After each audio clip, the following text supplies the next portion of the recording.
Ladies and gentlemen, boys and girls, welcome back to our Friday picks. We're here for the week 7 slate. I'm here with Moody and Isaiah. How are we doing today? Doing good, y'all. Happy Friday. Doing great. Excited for an ugly weekend of football. Yeah, very ugly. Yeah, big spreads. Yeah. All right, so we're going to start with Cincinnati at Baltimore. Spread of 6.5, over under of 46.5. I'm actually really surprised that the spread is this big. These seem like a lot closer teams in terms of talent than the spread is showing here. I guess Vegas is trying to milk some money out of people, or they just quite don't believe in the Cincinnati Bengals yet. But I think the Bengals deserve a lot more respect than this. Jamar Chase and Joe Burrow look like the LSU tandem that was the greatest college offense of all time. In the NFL Part 2, the Ravens are struggling in the secondary, and the Bengals have a bunch of weapons to be able to exploit it, along with Joe Mixon's ability to gash you through the air and on the ground. And the Bengals defense has been solid, especially against the run game. We know that's where Baltimore thrives. Lamar, who had been throwing the ball really well, kind of came back down to earth against the Chargers. Now, I think the Chargers have a better secondary scheme and talent than the Bengals do. But I think the Bengals defense will be good enough to be able to keep them competitive in this game. And I expect Joe Burrow and Jamar Chase to be able to put up points. So I'm going to take the Bengals to cover plus 6.5, and I'll take the over. Well said. I think this is going to be a pretty interesting matchup with the Browns and the injuries they have. We saw them win last night, though. And the Steelers fighting back every week from the dead, it seems. That NFC North is going to be big, so these games are important. Cincinnati's got 2 divisional games coming up. So, I mean, that's going to be interesting to see how they match up within the division. But I also agree that I actually think Cincinnati has a strong chance to win this game. I'm actually going to take Cincinnati outright, which means I'm taking them to cover, and I will also take the over. I'll take Cincinnati 27-21 in a really good game with good offense and some good defensive plays. Yeah, I mean, I'm with both of y'all. I think this spread is way too big. Not way too big, but bigger than I expected it to be. So when I think that, you got to take the points with Cincinnati, and they're both have huge offenses. I thought the total was lower than it should be as well. I thought this was going to be a 49-50 total, so I'll take the over as well. Yeah, looks like Cincinnati's got a real good shot to take control of the AFC North this week. That's a really, really important football game. Yeah, and if they win this one, I mean, futures for Bengals to win the division is definitely something to keep in mind. Yeah, that's crazy. I did say they had a chance coming into the season, so I'm not surprised, but I am surprised how good they've started. So moving on to the game that me and Eric will be stuck watching for the most part. We've got the Carolina Panthers coming in to New York, MetLife, and what should be a pretty ugly snooze fest. We've got the Giants as a 3-point home underdog with a pretty low over-under of 42.5. Eric, you want to go first, or you want me to go first? You can go first. Go ahead, buddy. Yeah, because we're home. So today the Giants ruled out Kadarius Toney, Kenny Galladay, and Saquon Barkley. So the 3 best offensive weapons on that team will not be playing. Also, Sterling Shepard and Everett Ingram all of a sudden popped up late week on the injury report, and they are both questionable. And Darius Slayton, who they said was on track to come back, is also still questionable. So right now, and John Ross is also questionable. So right now, we know Dante Pettis will be playing and Mr. Colin Johnson. And other than that, Andrew Thomas went to IR this week. So yeah, it's pretty big mash unit versus Carolina, who's actually activating Stefan Gilmore. Will he be starting this week or just playing? What is the playing situation for Mr. Gilmore this week? I haven't heard much about it. I mean, I don't think he'll be starting and having any mass snaps, but he'll definitely be getting out there, getting his work in. I mean, against a depleted Giants team, I mean, you know what step you don't have to have him prove it against a weaponless Giants team. So,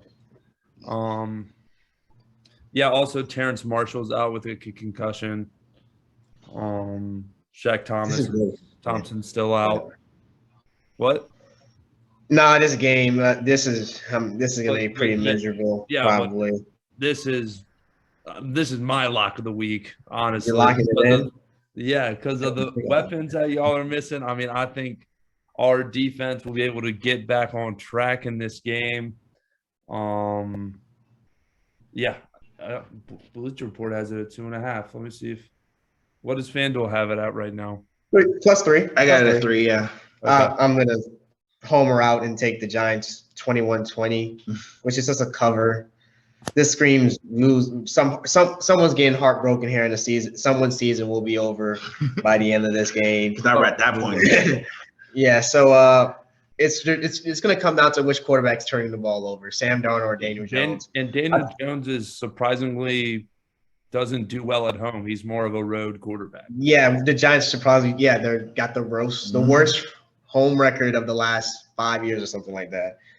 Yeah, it's going to be tough, but I think that with the injuries to the offensive line for Carolina, that's what's going to keep big game for Leonard Williams coming off 2 sacks. So hopefully the Giants defense can step up. But yeah, it'll be a defensive slugfest. I think we're going to get a game just like last week where some scoring at the end because they start trying. But Moody, go ahead and interject.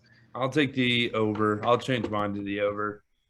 I took the under because I couldn't take the over. So just some more ugly NFC football. That's really what we got going on here. As Isaiah said, this is actually a pretty big game. Not in the grand scheme of the impact of the season, but both of these, if either team loses this game, they're thinking about the draft at this point. That's how quickly this can get out of hand. And both of these teams feel like both they have teams are probably still thinking about the draft. That's probably the crazy thing. But I think the Giants are just overwhelmed with the injuries that they're dealing with. The Panthers have injuries too, just not at the same ridiculous level that the Giants are dealing with them. So I'm going to take the Panthers to get the cover the 3-point spread on the road, and I'll take the under. I think both teams are really, really struggle to score the ball on a consistent basis. Sam Darnold has seemingly regressed back into bad Sam Darnold.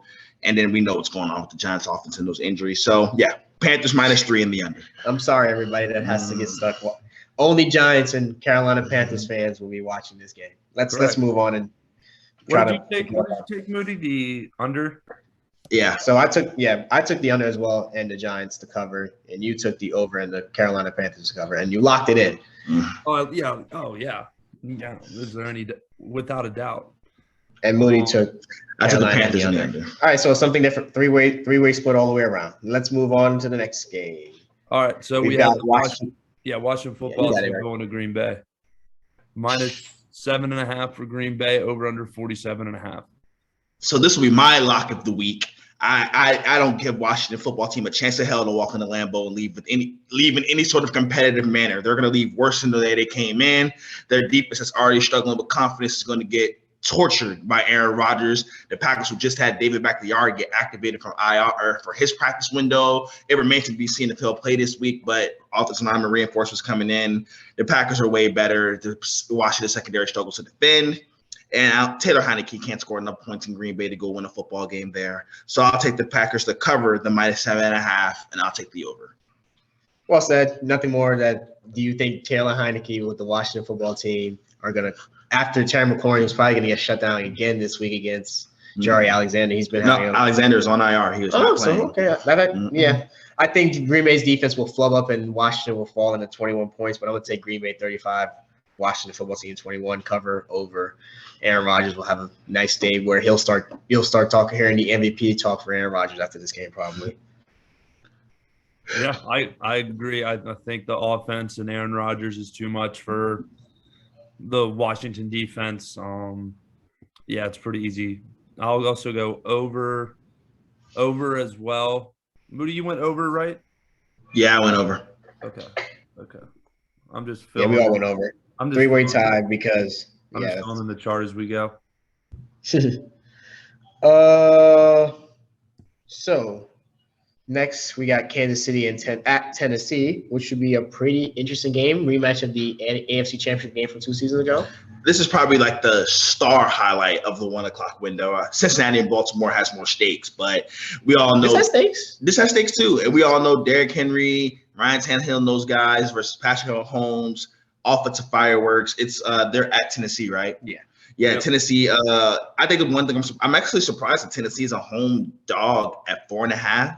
Like I understand, we did a lot of respect for Kansas City. That's got to be taken into account. But with the way Tennessee's playing, they just knocked off Buffalo.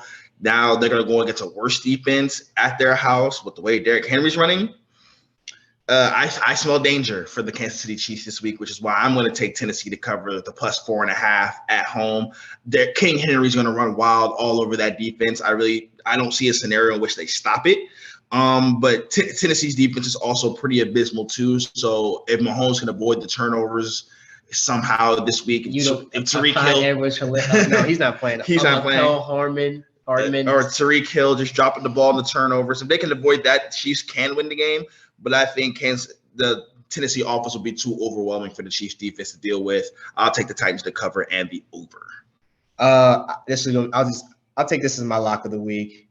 So yeah, I got Tennessee. I just don't see how Kansas City is going to be stopping Derrick Henry, and they play sloppily on offense still because they're probably still pressing to score every time. And unless Julio and AJ Brown and Derrick Henry get hurt or something, Kansas City's defense will stand no chance against that offense. So I got Kansas City losing. It's a tight one because Tennessee has a bad defense as well, 38-34.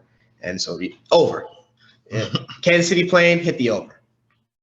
Yeah, I mean, it goes – I don't know the terrible record that Kansas City has in their last X amount of games for spreads, but it's terrible. They haven't been covering no matter what the spread is, really. You've been taking it a lot. Yeah. So I will go with Tennessee as well. I think Derrick Henry will be elite as always, like he is. And how can you not take the over with Derrick Henry in Kansas City? So, moving on. Two good offenses with bad defenses. Yeah. Moving on, we got Atlanta taking a trip to Miami in another ugly game. Spread is Miami plus 2.5, over under 47. Like Moody said earlier, and like I said about the Panthers-Giants game, another game where the loser's probably going to start thinking, man, this not probably our year after whoever loses this game. It's big because Atlanta's fighting back coming off the bye. I think they're sitting at 3-3 or something like that. Atlanta fell into a third win? 2-3? Something like that. Not good. Yeah. And Miami's 1-5, and they lost to the Jacksonville Jaguars last year. So, yeah, Atlanta's 2-3. So, I mean, I'm going to take Atlanta because I think they're off. I think Matt Ryan's better than Tua Tagovailoa at the end of the day, even though I think Tua will have a big game with all the swirling rumors of Deshaun Watson and want to fight and show that he belongs. But I just don't like Miami's offense. And I actually like Atlanta's offense a lot.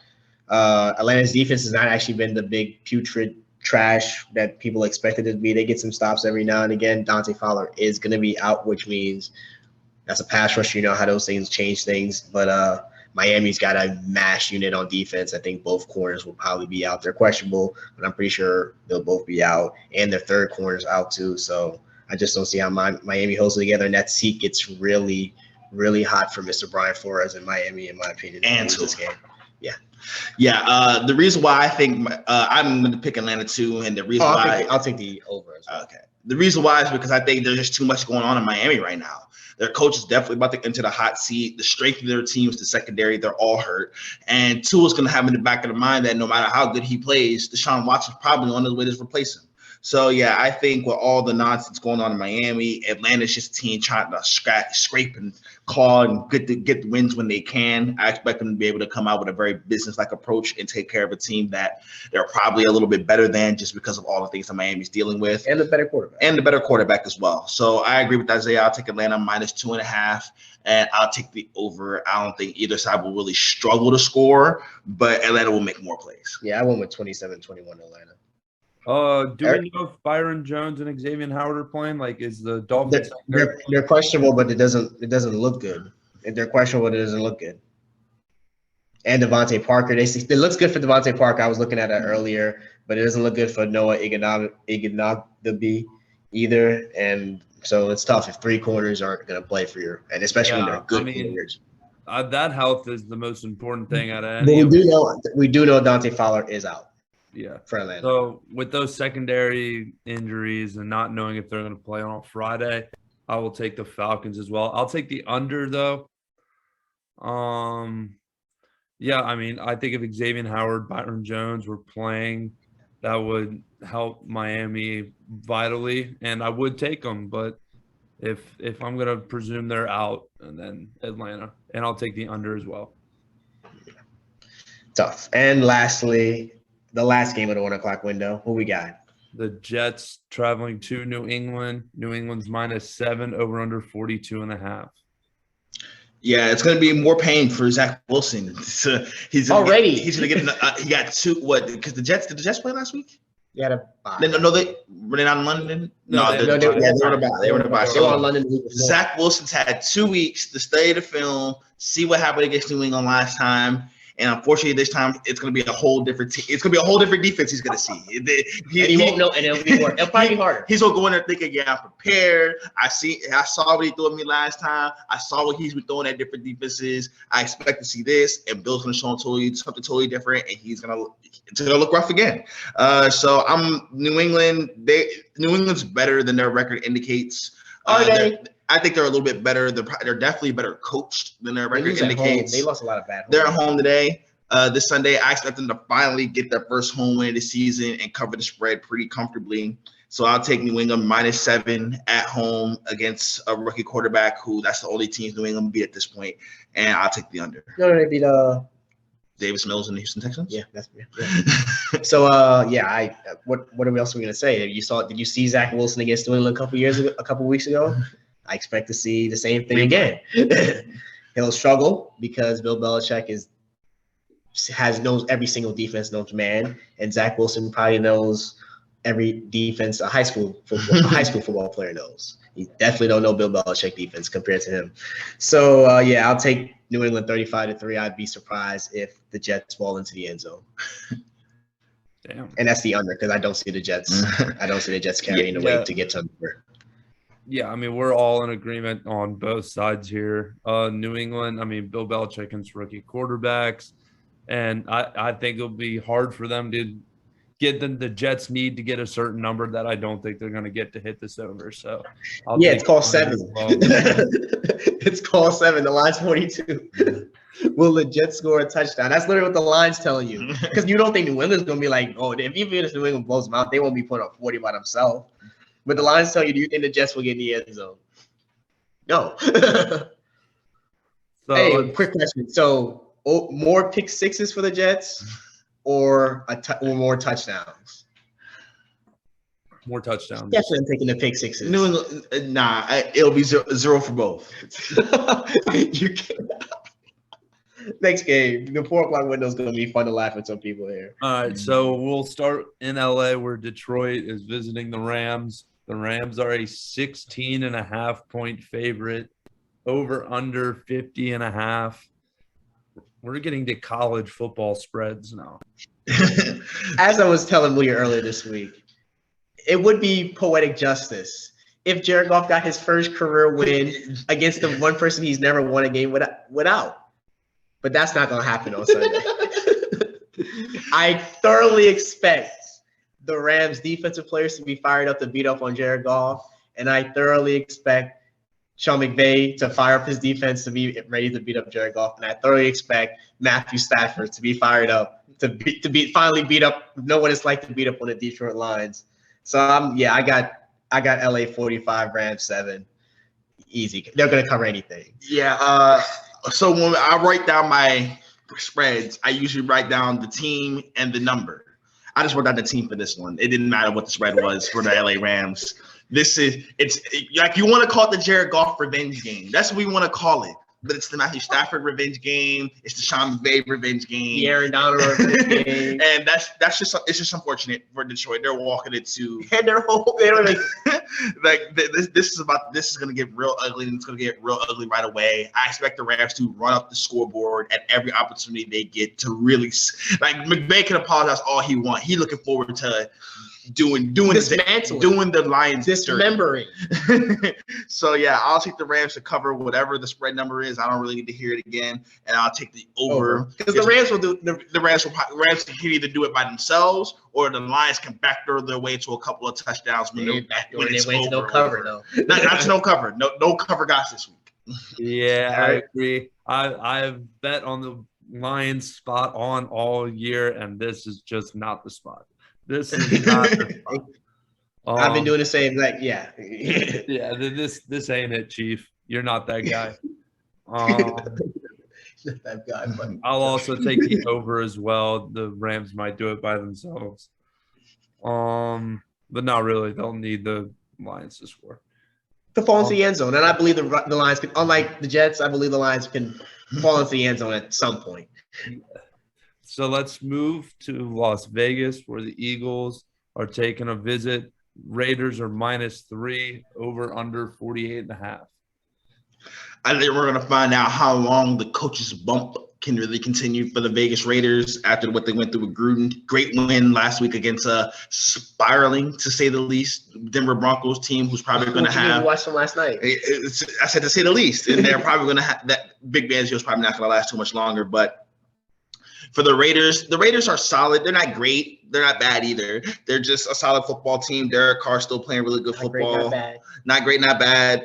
But I think they're better than the Eagles. I think for this interconference matchup, I think the Raiders are just more talented, have a significantly better quarterback, and the Raiders defense is actually solid. It's been good enough this year. Like it's not going to stop outstanding offenses, but this isn't an outstanding offense. You have to slow down. I expect Max Crosby to have a big impact getting after Jalen Hurts and forcing him to throw the ball before he wants to. I expect some explosive plays down the field for the Raiders offense, and I expect the Raiders to be able to win a little bit of a defensive struggle, but to be able to take care of business with the better quarterback. So I'll take the Raiders -3, and I'll take the under as well. Yeah, everything you said is spot on. You're killing it today. Because I'm going to highlight Max Crosby because I think he will be the impact defensive player. Darren Waller will be the impact offensive player. I think those two players for the Raiders just won't be. I don't think the Eagles have players that can stop those two players. Mm-hmm. And those are the special players of the Raiders. So I got those guys. Henry Ruggs will probably get behind somebody because of so many attention being paid to Mr. Waller in the scene. But I think this will be the best game of the 4 o'clock window. So y'all better enjoy it. I got the Raiders still covering, and I got the under. I got Raiders 28, Philadelphia 20. Probably a nice little garbage shot. And the third loss hopefully for the NFC East this weekend. Yeah. So we're all on the same page this week, and I kind of don't like it because it means we're all gonna lose. But I'm with y'all. I think I'm the only one who bet Raiders last week. Who did they play last week? No, I picked the Raiders to get a coach's ball last week. Right, he was the only one that bet the Raiders last week. But yeah, I agree with. I think they need to abuse Waller. I mean, that's what they were doing really well at the beginning of the year, when they were on their win streak. So, yeah, I'll take Vegas, and I'll also take the under. I don't think the Eagles are going to be able to score enough to hit that over.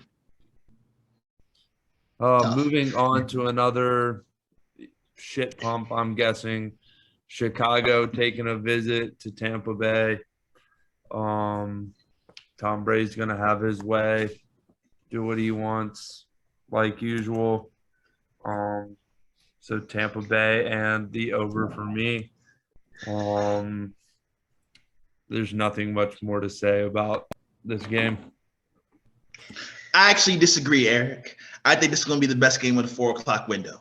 The Bears beat the Tampa Bay Buccaneers last year. Tom Brady didn't know how many downs they had. The Bucs have also ruled out Tom Brady's top 2 weapons, Antonio Brown and Robert Gronkowski. No, his top 2 weapons are actually Mike Evans. You got to know Tom Brady's Tom Brady's top 2 weapons. So now he'll actually use the team's top 2 weapons. And they're also still missing Levante David. Just got ruled out for the game as well. They got a bunch of injuries on that team right now. And I think the Bears are playing decent football. I think they're playing decent enough football to backdoor cover. I think Justin Fields will be able to use his legs to hang in the game. I don't think the Buccaneers defense, with all the injuries they're dealing with, is as ferocious as it usually is. The Bears will find a way to run the football and keep themselves tight in it late, but Tom Brady will make the plays to close it out. But either way, I'll take the Bears to cover the 11.5-point spread where I have it here. I think they'll be able to keep this close to out. And like the Eagles last week, just find a way to kind of be in it late. And I'll take the under as well. I expect the Bears defense has been picking up the last few weeks, will continue to be solid. And I don't think the Bears are going to be scoring that many offensive points anyway.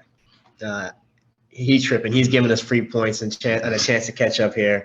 I'm going to take – there ain't no way. I expect a bad game from Justin Fields, and I expect Tampa Bay to be putting it on on Chicago because they're favored by 11.5 on one site and they're favored by 13. So even the bettors know that, this is not going to be pretty competitive. I do agree with Moody that Chicago will. I actually think Chicago will toss them enough garbage time to make it look competitive.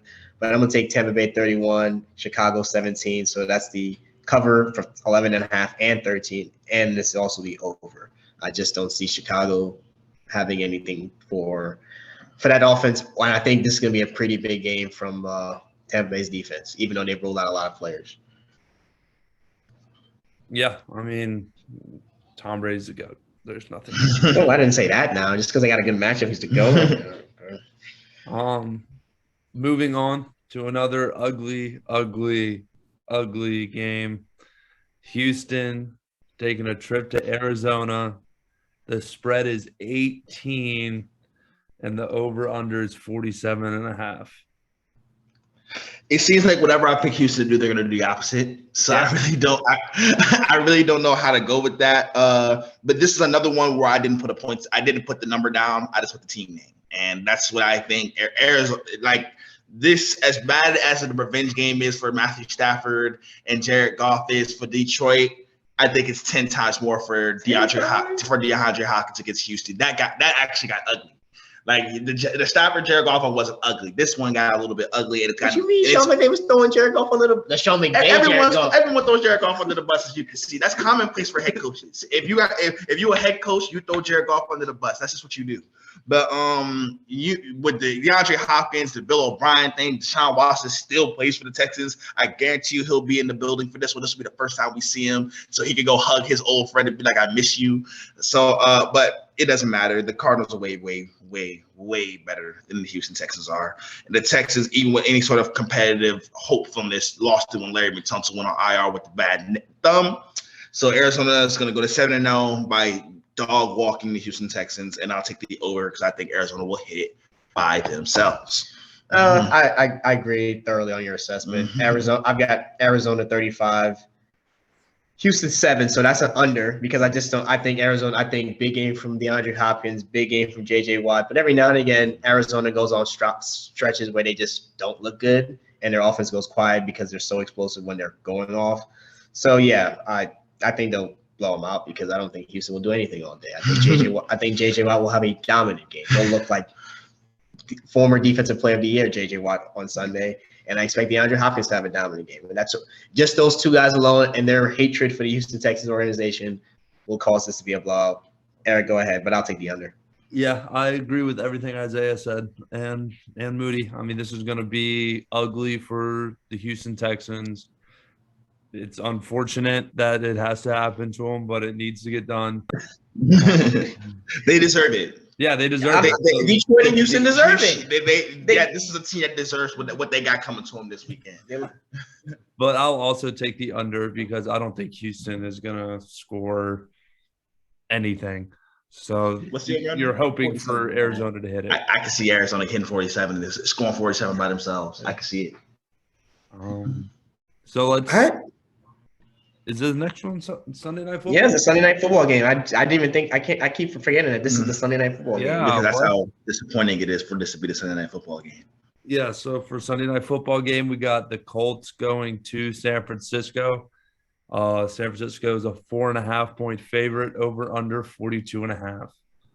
Isn't this a weird matchup? How often are the Colts and the San Francisco? How many good Colts San Francisco games have we seen in our lifetime? Like.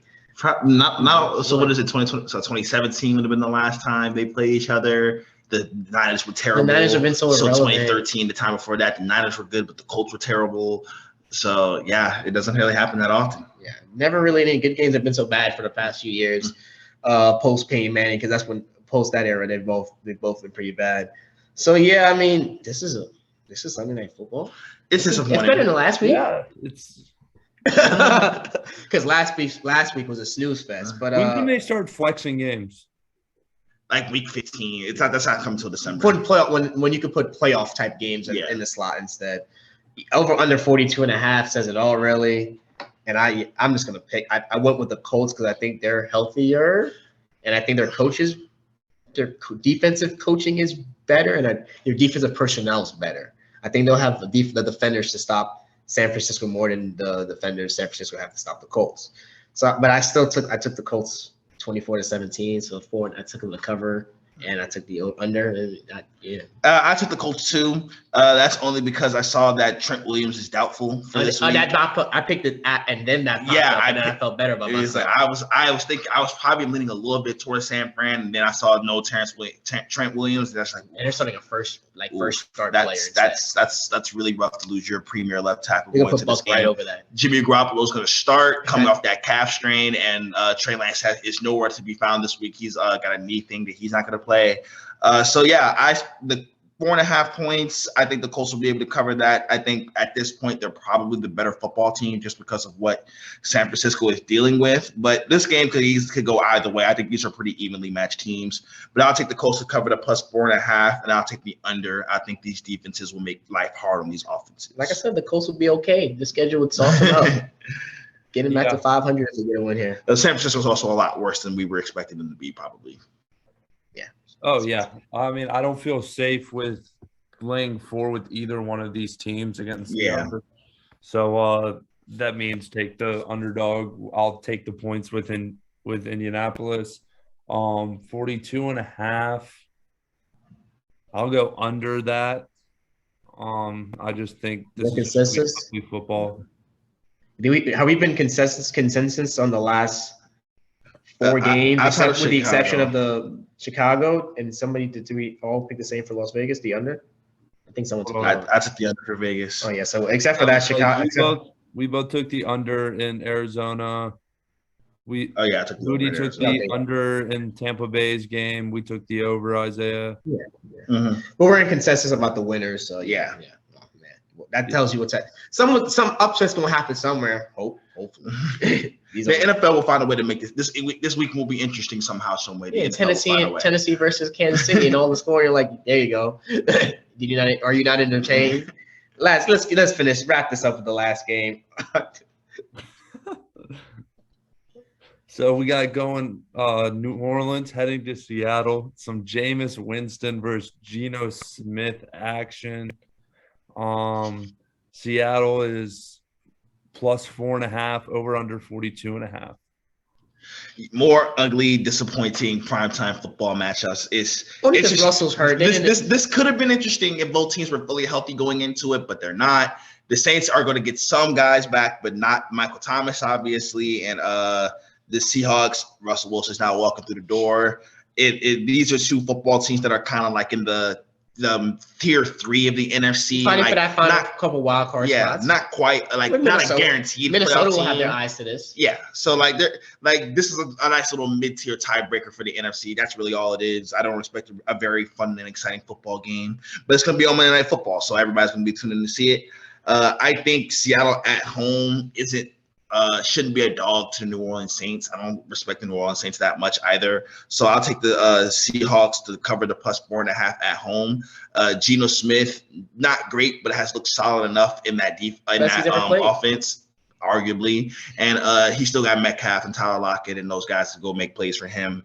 So I'll take Seattle plus 4.5, and with the really low over/under, I'll take the over as well. I think they'll find a way to crawl over it slightly with some good offensive scheming. Yeah, I totally agree. I have the Saints winning, but I have the Saints winning 28-24 because I think Jameis Winston will being that the game is in Seattle, that defense will find a way to force Jameis Winston into a couple turnovers to keep the game sloppy. But Geno Smith will also have a couple turnovers, so this is going to be pretty sloppy quarterbacking. And the Saints get out because they still have both of the quarterbacks they wanted to start this season, while the Seattle Seahawks are starting the quarterback they never wanted to be starting. Yeah, I don't know how Seattle is 4.5 point favorites at home. I thought they're dogs. They're dogs. Yeah, that's what I'm saying. Like, I'm surprised at home they're 4.5 point dogs.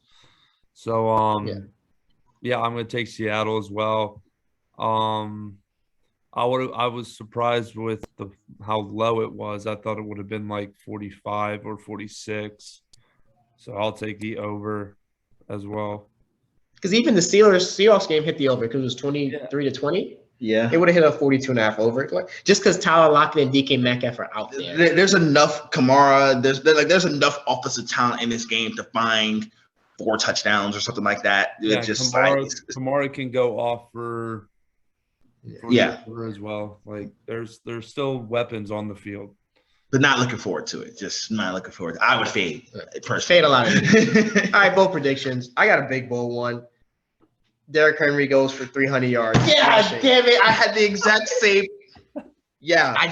Derrick Henry's going bananas. I didn't know that. I was listening, it just popped in my head. I was like, yeah, that's going to be. I've been thinking, I'd have had that one sitting in here. I was like, he jumped the gun to go first because he knew what he had to get done. So I respect him for that. Yeah, Derrick Henry's going to go bananas. I will switch mine over to I will say DeAndre Hopkins goes for 250 and 3 touchdowns as the Arizona Cardinals force feed him targets to go put it on the Houston Texans. I'll go Matthew Stafford has over 400 yards. And, I think that's the easiest one. All right, we'll go 425 and 4 touchdowns against that's what he did last week. Hey, Cooper Kupp will be wide open. Yeah. Wide open. All day. All right. Enjoy the blowouts, man. All right, Eric. We'll catch you. See ya.